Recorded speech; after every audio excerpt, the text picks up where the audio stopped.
Hi YouTube family, आप सभी का स्वागत है हमारे चैनल में। आज मैं सुनाने जा रही हूँ आप सभी को गीत। पसंद आए लाइक कमेंट शेयर जरूर करना। पान खाया में गोरी गाड़ी गईलू हमारी नजरिया में, गोरी गाड़ी गईलू हमारी नजरिया में।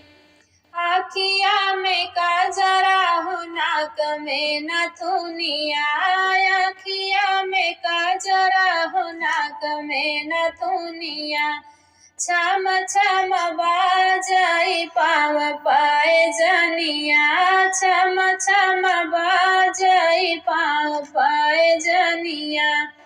अरे जादू बाटे पतली कमरिया में, गोरी गाड़ी गईलू हमारी नजरिया में, गोरी गाड़ी गईलू हमारी नजरिया में।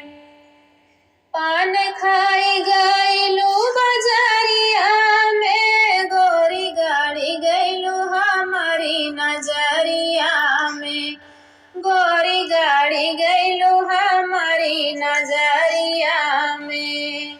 गोरे गोरे गालवा पे सोहेला गोदानवा, लाल लाल होठवा मारेला जनवा। गोरे गोरे गालवा पे सोहेला गोदानवा, लाल लाल होठवा मारेला हे जनवा।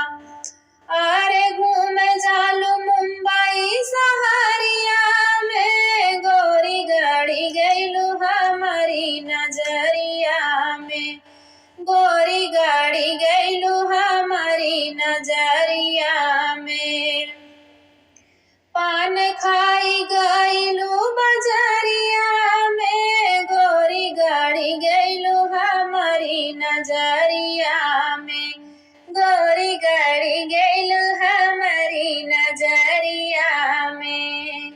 बारी उमरिया में करेलू नखरवा, केसिया लहर जैसे काली नगिनिया। बारी उमरिया में करेलू नखरवा, केसिया लहर जैसे काली नगिनिया।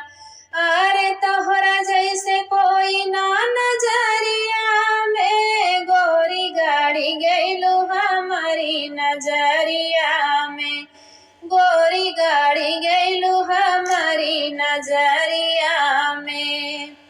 पान खाई गईलू बजरिया में, गोरी गाड़ी गईलू हमारी नजरिया में, गोरी गाड़ी गईलू हमारी नजरिया में। हमारा गाना आप लोग को कैसे लगा कैसे नहीं लगा, एक छोटा सा कमेंट करके ज़रूर बताना। जितनी माताएं जितनी बहनें हमारे गाना सुनी हैं तो प्लीज़ कमेंट करके बताना हमारे गाना आप लोगों को कैसे लगी।